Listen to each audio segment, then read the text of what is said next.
Olá, eu sou o psicólogo Paulo Santucci. Hoje eu trago aqui um estudo sobre o transtorno de estresse pós-traumático. O transtorno de estresse pós-traumático é um transtorno incapacitante que se desenvolve após a exposição ao evento traumático, caracterizado por pensamentos intrusivos, pesadelos e flashbacks, esquivas de lembranças do trauma, cognições negativas e mau humor, hipervigilância e distúrbios do sono. A resposta do indivíduo deve envolver intenso medo, impotência, horror e pode ocorrer uma ampla variedade de eventos traumáticos como guerra, tortura, acidente, encarceramento, ser diagnosticado com uma doença grave, etc. No modelo comportamental do transtorno de estresse pós-traumático, entende-se a ansiedade como um padrão de resposta incondicionado que tem como função adaptativa avisar o organismo de perigos para que assim ele possa evitar ou enfrentá-los. Primeiramente, haveria uma associação de estímulos neutros, como, por exemplo, no caso de uma pessoa ter sido assaltada e sentir medo ou ansiedade ao passar por uma rua escura. Em segundo lugar, haveria um condicionamento operante, conforme o medo ser sentido, devido para evitar lugares com forma de esquiva, de modo a ter controle e sentir redução da ansiedade nas vicissitudes do cotidiano. No modelo cognitivo do transtorno de estresse pós-traumático, a existência de processos e estruturas cognitivas disfuncionais que são responsáveis pela manutenção do sintoma continuam ocorrendo, mesmo sem a presença de perigo real. As avaliações e crenças sobre o evento traumático, assim como memórias fragmentadas do trauma e interpretações errôneas sobre as reações ao estresse, contribuem para o senso de ameaça frente às situações, mesmo tendo passado o trauma. No nível etiológico, o modelo cognitivo determina que crenças fixas sobre a ameaça, assim como o sentimento de vulnerabilidade e da visão que o indivíduo tem do mundo, podem favorecer a manutenção do transtorno.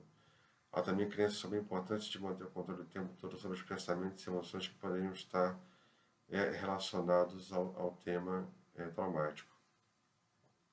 O trauma é uma experiência que resulta de uma ameaça à integridade do indivíduo a partir do momento que viola seus esquemas pessoais em relação a si, ao outro e ao mundo.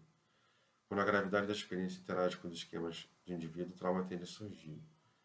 Na lógica darwiniana, a memória traumática é vista como um replay que tem como função deixar o esquema do trauma em destaque, com vistas à preservação e adaptação da vida do organismo, como se dissesse para o cérebro não esquecer e assim não subestimar situações de ameaça ao organismo.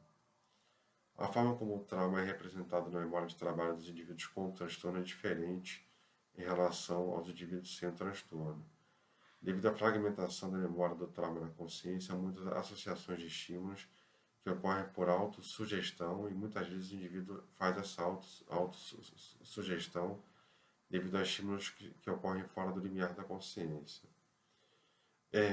Há alguns sintomas típicos: a supressão, que consiste em não pensar no trauma, que leva ao aumento de intrusões de pensamentos neutros; a ruminação, que o indivíduo se mantém no estado constante de aflição, com dificuldade de relaxar pensando no trauma; sintomas dissociativos com a despersonalização, desrealização e entorpecimento emocional; e a evitação, que o indivíduo passa a evitar lugares que possam desencadear medo ou lembranças traumáticas.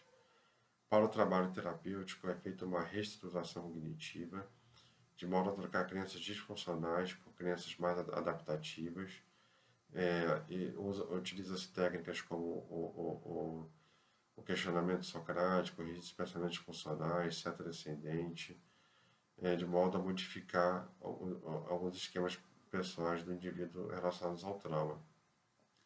Também, esse indivíduo é encorajado a enfrentar a sua vida diária, fazendo as tarefas que teme, indo ao trabalho, tendo momentos de lazer, de modo que se essas atividades antes causassem uma ansiedade moderada ou leve, isso vai diminuindo com o tempo a partir do momento que o indivíduo reavalia a sua situação no mundo e o que de fato é uma ameaça, não é, e passa a se integrar novamente à sociedade.